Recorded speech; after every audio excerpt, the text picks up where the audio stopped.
You know, it's funny how you can think you know a person, really know them, especially a teacher.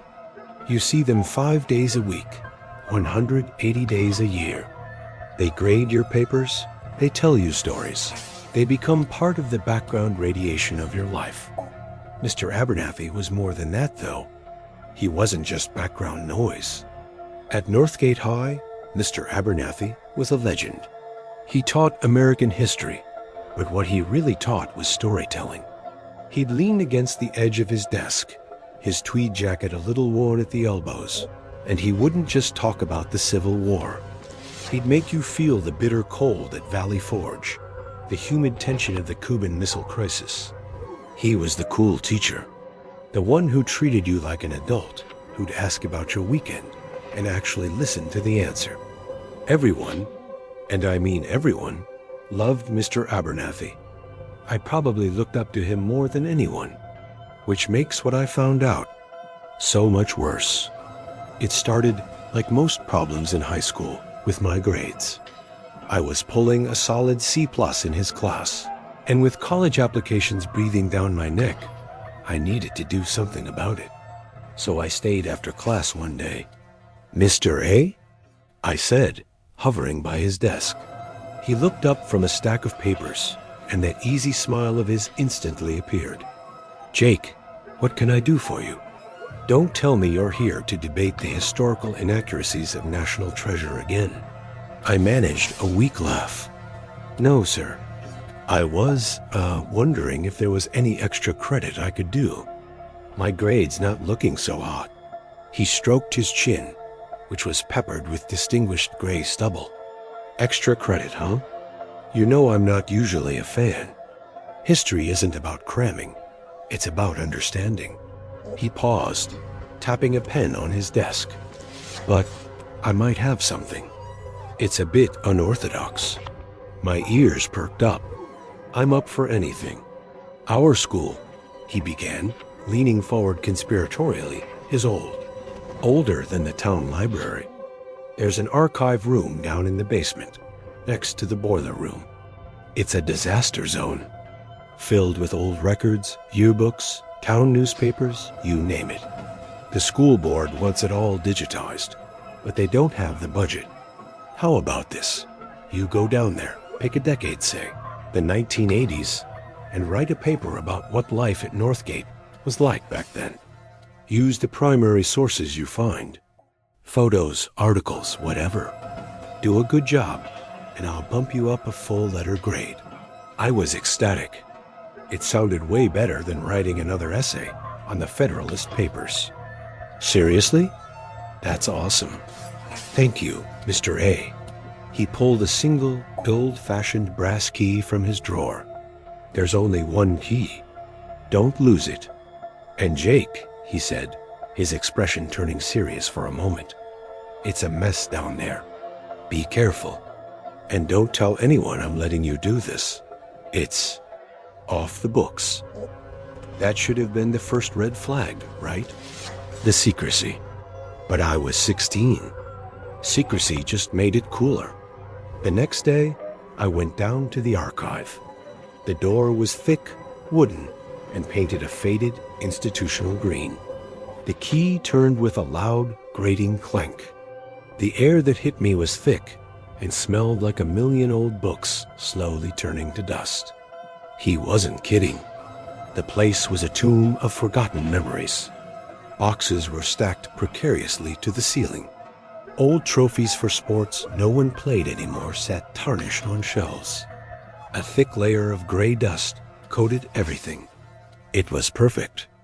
I found a corner with a rickety wooden table and a single bare bulb hanging overhead and got to work. My target was the 80s. I found a box labeled Yearbooks 1980 to 1989 and cracked it open. The first one I pulled out was from 1988. The fashion was a trip big hair, acid-wash jeans, all of it. I was flipping through the student photos, laughing at the goofy poses, when I turned to the faculty section. And there he was. It wasn't Mr. Abernathy, our teacher. It was a student, Jonathan Abernathy. His picture was right there, in the junior class section. He had the same smile, the same intense eyes, though his hair was darker and feathered back in that classic 80s style. I froze. He had never, ever mentioned that he was a student here. He always talked like he'd moved to town as an adult. It was weird, but I figured maybe he just didn't think it was important. I kept flipping. I was getting into the rhythm of it, taking notes, snapping pictures of articles from the school newspaper with my phone. That's when I found the other thing. Tucked into the back of the 1989 yearbook was a folded, yellowed newspaper clipping from the local paper, the Northgate Chronicle. The headline sent a chill down my spine. Local teen still missing after 3 months. The article was about a girl named Sarah Jenkins, a senior at Northgate. She'd disappeared one night after a football game. Just vanished. Her car was found abandoned by the old quarry. There was a grainy photo of her, a pretty girl with a bright, hopeful smile. The article quoted her friends, her family, and the police. And then, at the bottom of the column, was a quote from one of her classmates. A close friend, they called him. His name was Jonathan Abernathy. My heart started doing this weird, fluttery thing in my chest. I read his quote over and over. She was the brightest person I knew, it said. Everyone is just praying she comes home safe. It's like a piece of the world is just gone. Finding your teacher in an old yearbook is one thing.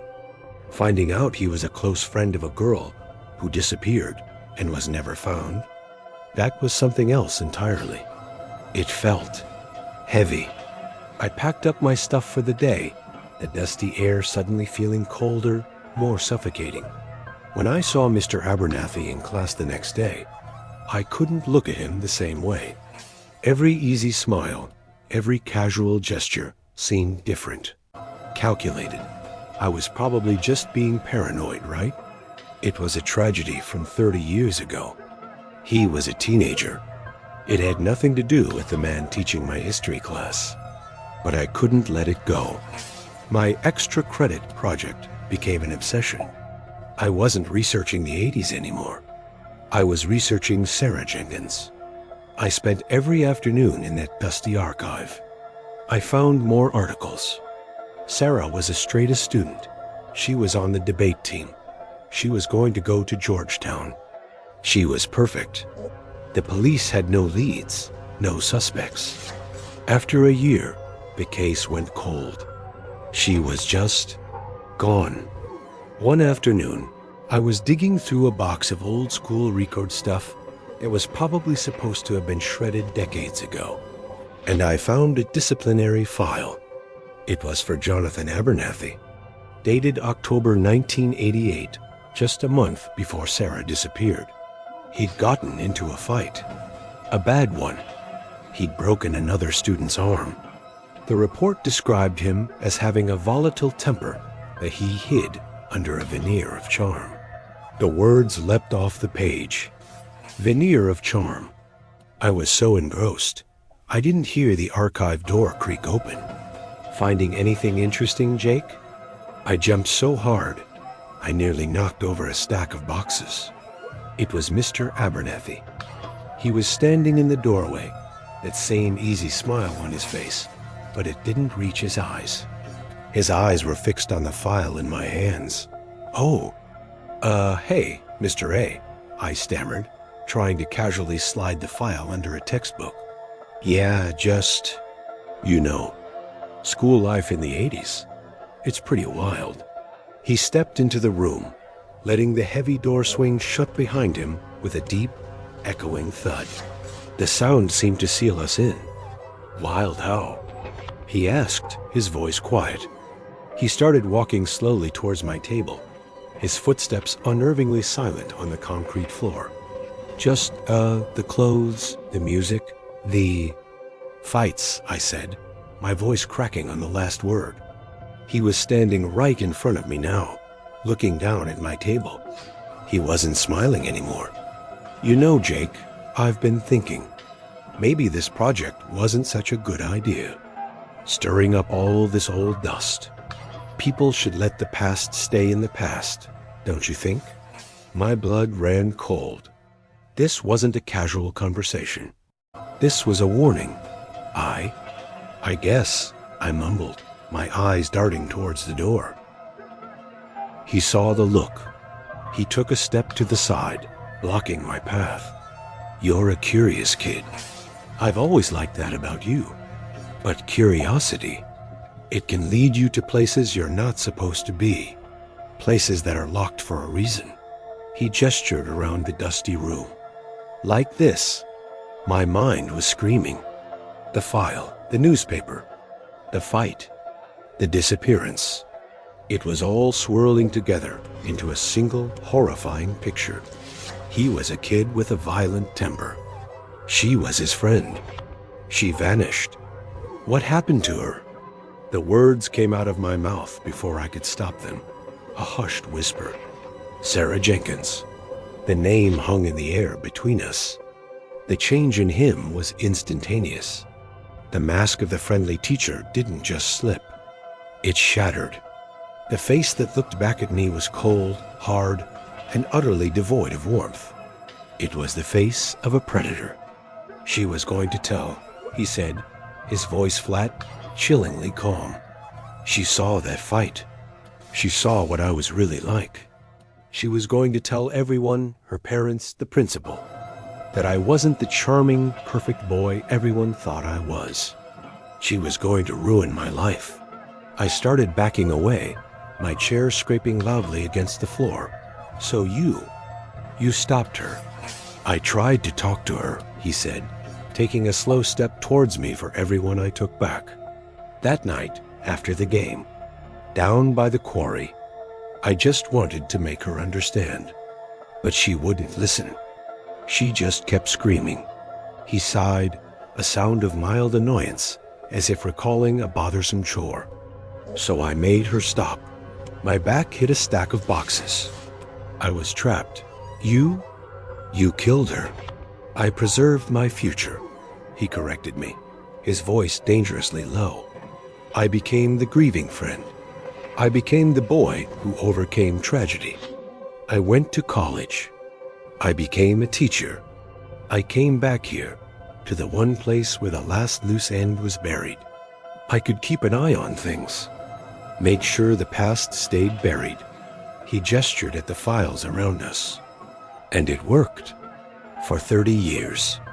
Until some kid got a C+ and decided to do some extra credit. He lunged. It was shockingly fast. He wasn't the slightly out-of-shape hister anymore. He was strong. His hands closed around my throat, and the world started to shrink into a tight, black tunnel. I thrashed, kicking out, my foot connecting with a rusty metal shelf. A heavy, forgotten trophy, a bronze football player, wobbled and then crashed down, hitting him squarely on the shoulder. He grunted in pain, his grip loosening for just a second. It was all I needed. I shoved him with all my might and scrambled for the door. I fumbled with the old lock, my hands shaking so badly I could barely see. I heard him recovering behind me, cursing. The lock finally clicked open. I threw the door open and ran. I didn't stop running until I burst out of the school's side entrance and into the bright, indifferent afternoon sun, gasping for air, the smell of dust and death still in my lungs. I told the police everything. At first, they were skeptical. A beloved teacher? A 30-year-old cold case? But they searched his house, and in his garage, buried under a new slab of concrete, they found what was left of Sarah Jenkins. Jonathan Abernathy was gone. He'd cleared out his house and vanished the same day I ran from that archive. They have a warrant out for his arrest, but as far as I know, they've never found him. Sometimes at night, I think about him. I think about that cold, dead look in his eyes. He hid in plain sight for 3 decades, a monster wearing the mask of my favorite teacher. And I know, with a certainty that chills me to my very soul, that he could do it again. Somewhere out there, there's a new town, a new school, and a charming, beloved teacher who is an expert at making sure the past stays buried.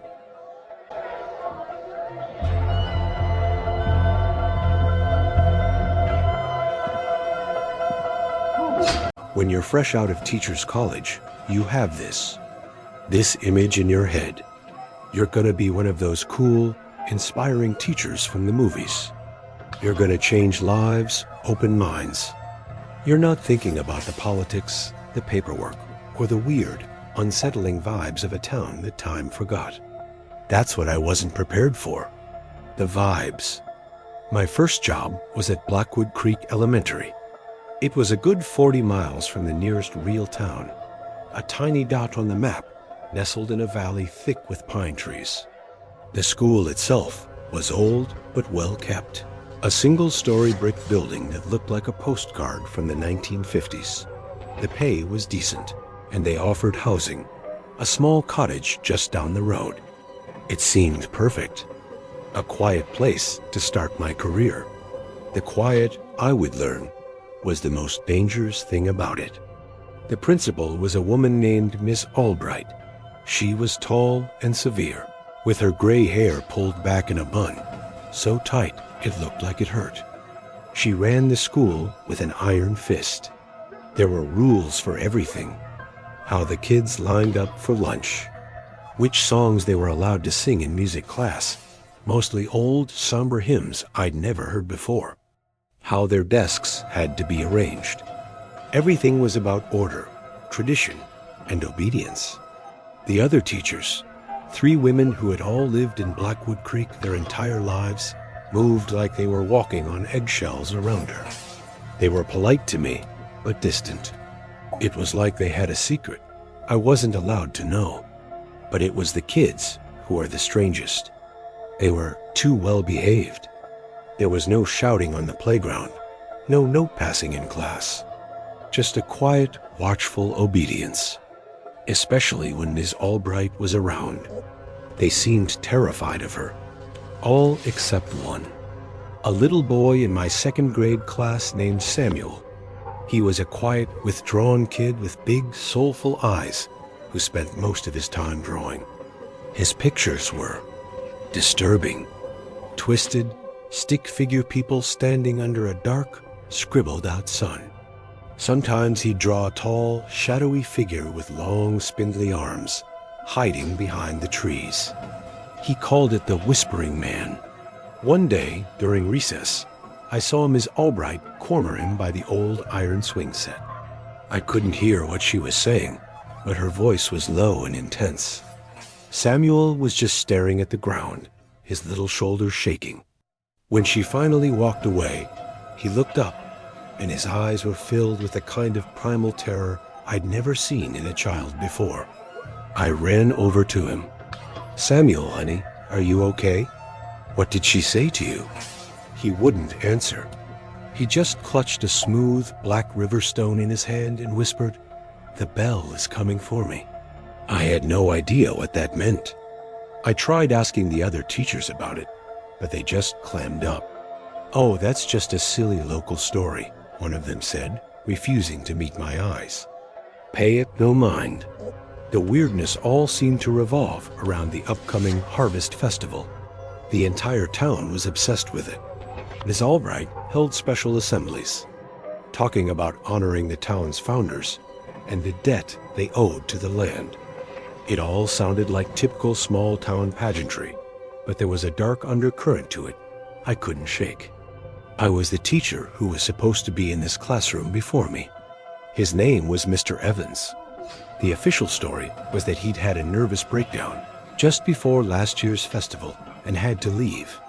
One evening, while cleaning out the bottom drawer of my desk, I found something he'd left behind, an old leather-bound lesson planner. Tucked in the back pages were his notes. They weren't lesson plans. They were a frantic, paranoid diary. "Albright is watching me," one entry read. "She says the boy is unbalanced, says he's been chosen. What does that mean? They keep talking about the bell and the debt." Another entry from a few days later was even more chilling. It's not a festival. It's a ritual. They're going to do something to him. In the woods behind the school. They did it to another kid 5 years ago. They said he moved away. No one moves away from Blackwood Creek. I have to get him out of here. The last entry was just a single shaky sentence. She knows I know. God help me. My blood turned to ice. It wasn't a breakdown. They did something to him. And now they were going to do something to Samuel. The night of the harvest festival arrived. The air was cold and smelled of burning wood and damp earth. The whole town was gathered at the school. They were all dressed in drab, old-fashioned clothes. Miss Albright stood on a makeshift stage, her face illuminated by flickering torchlight. She gave a speech about tradition and sacrifice. It was terrifying. Then she called Samuel's name. The crowd parted, and 2 of the town's men led the little boy to the stage. He was clutching that same black stone, his face pale and tear-streaked. My heart was hammering against my ribs. I knew I had to do something. Ms. Albright took Samuel's hand and started leading him away from the crowd, towards the dark tree line behind the school. The other teachers and a select group of townspeople followed, forming a grim procession. I slipped away from the main gathering and followed them, using the trees for cover. They stopped in a small, circular clearing I'd never seen before. In the center was a single ancient-looking iron bell hanging from a thick wooden frame. It was the bell from the school's steeple, I realized. They must have moved it out here. Miss Albright led Samuel to the bell. "The land gives us life," she chanted, her voice echoing unnaturally in the silent woods. "And we must pay the debt. We offer the fear of the unbalanced child, to quiet the woods, to keep the whispering man from our doors." This was insane. They were going to traumatize this little boy as part of some pagan ritual. But then it got worse. One of the teachers stepped forward. It was Mrs. Gable, the kindly, matronly woman who taught first grade. She looked at Miss Albright with pleading eyes. "Eleanor, please," she begged. "The new one. The teacher. She's not one of us. She asks too many questions." Just like the last one, a cold, horrifying realization washed over me. This wasn't about Samuel. Not entirely. He was the offering, but he wasn't the sacrifice. Mr. Evans wasn't driven out because he tried to save a child. He was the intended sacrifice himself. The outsider. The one who didn't belong. And now, that was me. Miss Albright turned her head, her cold eyes scanning the darkness of the woods. It felt like she was looking right at me. "She is right," the principal said, her voice like cracking ice. "The debt requires more than a child's fear this year. It requires a cleansing. Find her." Panic exploded in my chest. I didn't wait for them to start looking. I turned and ran. I could hear them behind me, shouting, crashing through the underbrush. They weren't just townspeople anymore. They were a hunting party. The sounds were guttural, animalistic. I ran blindly, branches whipping at my face, my lungs burning. I could hear the slow, deep toll of that iron bell starting to ring behind me, a sound that seemed to shake the very ground. It wasn't a call to worship. It was a hunting horn. I don't know how I made it out of those woods. I ran until my legs gave out, until I stumbled onto a highway I didn't recognize. A trucker found me, a hysterical, mud-caked mess on the side of the road at 3 in the morning. I told him my story. He looked at me like I was crazy, but he drove me to the next state over and dropped me at a bus station. I tried to go to the police. I told them everything. They made some calls. They reported back that Blackwood Creek was a respectable, God-fearing community, that their beloved elementary school teacher, a Miss Clara Gable, had unfortunately suffered a severe psychotic break and had run off into the woods. They were all very worried about me. They had my name, my identity. They'd already replaced me. I never went back. I moved across the country, changed my name, took a job in a different field entirely. But I never feel safe. Sometimes, late at night, when the wind whistles just right, I swear I can hear it. A faint, distant sound carried on the air from 1,000 miles away. The slow, patient toll of a bell. A reminder of the dead.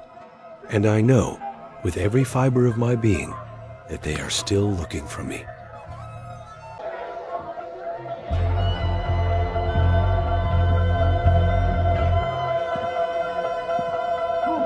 High school sucks. I think that's a pretty universal truth. For me, it sucked more than for most. My sophomore year, my best friend Kevin was driving us home from a party. He was messing with the radio. I was telling some stupid joke, and neither of us saw the truck that ran the red light. I woke up in a hospital with a broken arm and a concussion. Kevin didn't wake up at all. After that, I was a ghost. I walked the halls of my school, but I wasn't really there. I got into fights. My grades tanked. I was angry, I was numb, and I didn't know how to fix it. So my parents and the school decided for me. I was to have mandatory weekly sessions with the new school counselor, Mr. Giles. The first time I walked into his office, I was ready for a fight. I expected some clueless guy in a bad sweater telling me to channel my feelings. But Mr. Giles wasn't like that. His office was clean and modern. No cheesy inspirational posters on the wall. And he was cool. He was young, maybe in his early 30s, charismatic, and he had this way of looking at you, this intense focus that made you feel like you were the only person in the world. He didn't ask me how I felt. He just talked to me about music, about movies, about anything. And when I finally did talk about the accident, he just listened. He didn't offer platitudes. He just nodded, his eyes full of a deep, almost hungry understanding. And the weird thing is, it worked. After just a couple of sessions, I started to feel lighter. The crushing weight of the grief was lifting. The nightmares about the crash started to fade. I stopped picking fights. I started doing my homework. My parents were thrilled. I was a success story. But something was off. The memories of the crash weren't just less painful. They were becoming blurry. I could remember the facts, the date, the intersection, the outcome. But the sensory details were gone. The sound of the twisting metal, the smell of gasoline, the specific shade of red of the truck. It was all fading to gray. Even my memory of Kevin's laugh was getting harder to hold on to. I tried to tell myself it was just part of the healing process. But then I started noticing the other kids who went to see Mr. Giles. There was this girl, Maya, who used to have crippling panic attacks. You'd see her in the hall, hyperventilating, unable to breathe. Now, she was serene. She just sort of floated through the hallways with a placid, empty smile on her face. Her anxiety was gone, but so was everything else. She was like a beautifully painted, hollow doll. My suspicion started as a low hum in the back of my mind. I decided to test it. In my next session, I made something up. I told Mr. Giles I was having a new problem, this recurring dream where I was drowning. I spun this whole elaborate, fake trauma for him.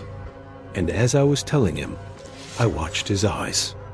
And I saw it, just for a second. A flicker of something dark and ravenous.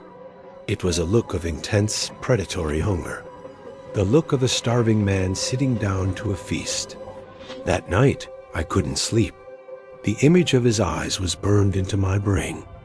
I had to know what was going on in that office. Around 2 a.m., I slipped out of my house and rode my bike to the school. I knew one of the back windows in the library never locked properly. I jimmied it open and slipped inside, my sneakers silent on the linoleum floors. The counselor's office was at the end of a long, dark hallway. The door was locked, but I'd come prepared. A credit card and a bit of jiggling, and I was in. I switched on my phone's flashlight, the beam cutting through the darkness. The office was just as I remembered it. Clean, sterile, impersonal. I went straight for his filing cabinet, expecting to find folders filled with detailed notes. I pried it open. It was empty. All of it. Not a single piece of paper. Confused, I swept my light around the room. My eyes landed on a large, polished oak cabinet against the far wall. It looked out of place, more like a piece of fine furniture than school equipment. It was locked, but the key was sitting in a small dish on his desk. My hand was trembling as I unlocked it and swung the doors open. It wasn't files. It was full of music boxes. Dozens of them. Each one was unique, intricately carved. And on the bottom of each one was a small brass plaque with a name engraved on it.